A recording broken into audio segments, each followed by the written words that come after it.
Gracious God, may these words from our sacred scripture join together with the words of anthems that repeat the words, and all the places in our world that seem to repeat the words one way and another. And through all of these words, including the words that I've prepared, may we hear your word, leading us, guiding us, directing us into your way. Over this past summer, and continuing into the fall, and in fact the latest just a couple days ago, I'm guessing that perhaps it was due to the way our government has been slashing and eliminating social help agencies and the policies that support refugees, the poor, the homeless, the disenfranchised. We have experienced an increasing number of people coming to our church building or calling the church seeking help, mostly in the form of money. I need money to get to California. I need money to purchase medicine for my sick 9-year-old. I need money to buy food for my family. I need money for warmer clothes, for a place to stay. It's hard to know. It's hard to know when to help and when to pass these folks on to someone else who may or may not be able to help. It's hard to know who is legitimate in their need and who is trying to pull a quick scam. It's hard to know why none of these folks who are asking for help want to be referred to CARE or Open Doors for Youth or Minnesota Immigration or any other agency that supposedly could offer the help that they are asking for. I don't want to go to a shelter. Either give me the money I'm asking for or don't, but I'm not going to a shelter. I just need money. I've already talked to everyone else who might help. I just need $68, maybe $70 to buy gas. Today, this last Sunday in November, this last Sunday in our Christian year, as Gigi said, is the Reign of Christ Sunday, or the older term is Christ the King Sunday. There are other days on our church calendar when we celebrate Christ the Baby, Christmas, Christ the Teacher, most of the summer, Christ the Healer, much of the summer, Christ the Friend, all the time, but today it is Christ the King that we recognize. Or perhaps it might be a little more descriptive to call it Christ the Judge Day. Christ the Judge who knows us like Santa Claus. He sees us whatever it is that we're doing, when we're paying attention and when we are not. And today, that Christ is supposedly separating us into two groups, the sheep and the goats. This is not a day when I am going to spend any time at all discussing the merits of sheep over goats, or even the merits of being on the right or the left. I'm not going to go there today. Personally, I love both sheep and goats, and I'm not going to talk about the other. And I'm guessing that those folks in Matthew's day might also have loved sheep and goats and might not even have known about the implications of right and left. But it is also true that in Matthew's day, as possibly today, that sheep were more valuable than goats. But even that's really kind of a moot point. This story comes from the Gospel of Matthew. And Matthew doesn't really care all that much what images he uses. He just needs to have two images that are set into juxtaposition. Wheat and weeds, or good seed and bad seed, wise maidens and foolish maidens, or sheep and goats. Matthew uses all of those images, and he's very intent on making his point with them, that it is relationship with God. Relationship with God is not a matter of believing or having faith, but for Matthew, it's a matter of action. It's a matter of doing one's faith. And that those who miss this point do not have a promising future, according to Matthew. Matthew is kind of a pain, I think. Never found that life is really all that clear-cut. Life is not black and white, and I can't ever quite sort it into the distinct piles the way that Matthew does. And so I always try to sneak all the ambiguity and shades of gray and colors of the rainbow and not quite this or not quite that into the mix. And then I'm confronted once again with examples of left and right. There was a refugee family that showed up this summer in a white Toyota Corolla looking for money to get to California. After a long conversation and trying to get them other help with no, no, no, I gave them a $100 bill and a promise that they would return tomorrow to pick up some bags that our office administrator, Maggie, was going to put together from outgrown clothes from her son. They never showed up tomorrow. 2 weeks later, we received a phone call. They had made it most of the way and needed more money. Gigi took the call. We sighed, and we wired them an additional $100. Several weeks later, we received another call and we said, no more money. And we sent the addresses and contact information for several UCC churches near them in California that might help. Here in Elk River, the homeless and the needy may not be quite as visible to most of us as if we live downtown or in a poorer state. And yet I know that on any given day there may be several panhandlers or carloads of families at the local Walmart looking for money for groceries or other necessities. I know that homeless youth regularly show up at the doors of Open Doors for Youth seeking help. I know that calls come in regularly to this church of folks seeking help of one sort or another. And I know that sometimes someone seeking help shows up on a Sunday morning before or after worship. What is the right thing to do?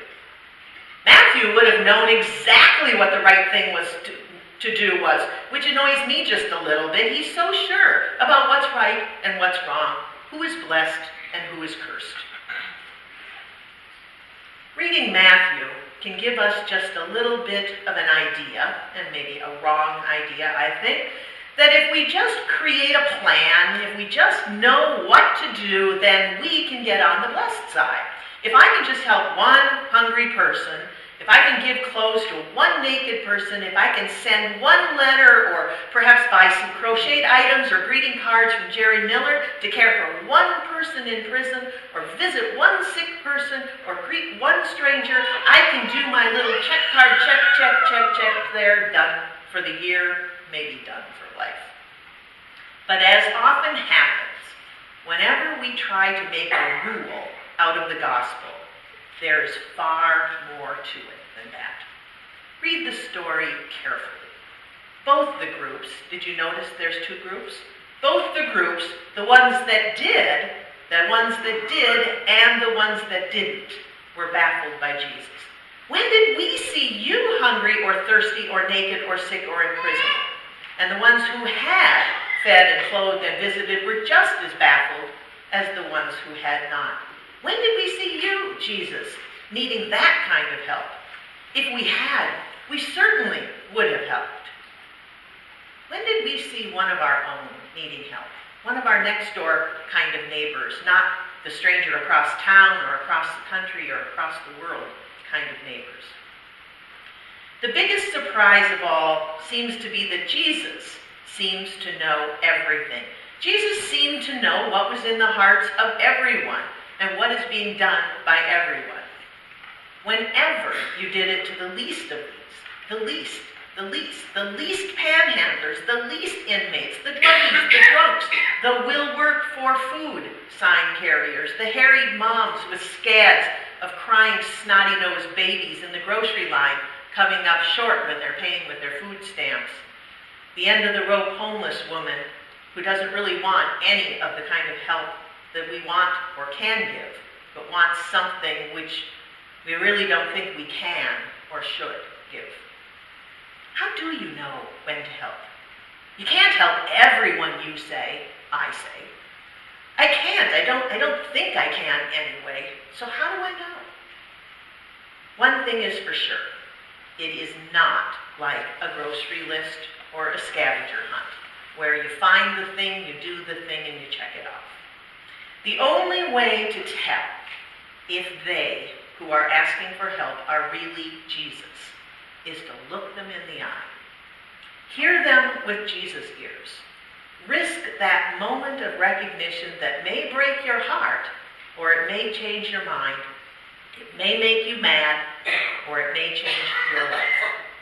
Whatever effect it has on you, sheep know, and goats have always looked the other way, to look, to see, to hear, to feel, to seek Christ in the least, the lost, the lonely. With Matthew, it is all or nothing. I don't think it's that simple. I think we just need to start. And I think that moment of recognition is a good place to start. The food, the drink, the welcome, the visit, all of those things will come in time if we just start. They are necessary, they are not optional, but they are just money thrust from the window of a car. Charity is no substitute for kinship. We are not called to be anything but family, relatives to one another. We are called into relationship, even when that relationship is most unlikely, momentary, or sad, or even frustrating. We are called to recognize Christ in each other, in any other, in every other. And that's really hard for us. Sometimes it is true that when your eyes meet, all you will see reflected back to you is your own sense of helplessness, your own leap to judgment, your own inability to know what is right. And sometimes you'll see everything you have and everything you are in a glaring, startling new light, and you know it is best to share it as best you can. Sometimes you see so much gratitude that you just can't help but tear up. And sometimes you see such wily cleverness that it just makes you angry, furious even, but you can't, at the same time, you can't help but admire such tenacity, even when you are the target of its need. Sheep and goats? As a farmer, I know that they all live together most of the time. In Matthew, they both speak in unison. When did we see you, they say.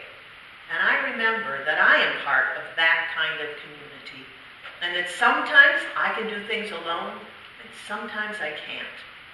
And there are things that we can do together, like providing sanctuary for someone who's chased by ice, and providing a room or a bicycle or food or clothing for some youth needing a place, or providing funds or volunteer hours to care, to feed hundreds of hungry families of all kinds. I count on your courage, your generosity, your commitment when mine fails. And I hope that you count on mine when yours fails. We are community. We are a community of faith, and we can talk. We can talk and share together about what we do and how we do it and how we feel about it, and we can come to another place about that. And we can also hold one another accountable.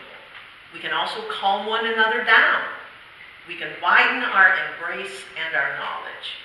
And we can do this because we are one flock. We are sheep and goats, and cows, and pigs, and chickens, and more, all together, tended by one good shepherd who tends far, far more than just sheep.